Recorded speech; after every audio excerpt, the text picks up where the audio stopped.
Committee news Saidabad में करोड़े रुपयनि जी corruption, गंदगियुनि जा ढेर गटर उथलण लगा, बीमारियूं फैलजण लगियूं, कई माण्हू वायरस में मुब्तला थी विया।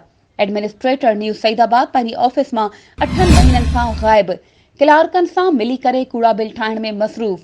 न्यूज़ सईदाबाद जे शहरियुनि जो चवणु आहे त करोड़े रुपयनि जी करप्शन कंदड़ मक़सूद मल्हा वज़ीर आला सिंध सैयद मुराद अली शाह जो दादलो सॾराए ऑफिसरनि खे ब्लैकमेल करे करोड़े रुपयनि जी करप्शन करे लग्ज़री गाॾियुनि में घुमी रहियो आहे।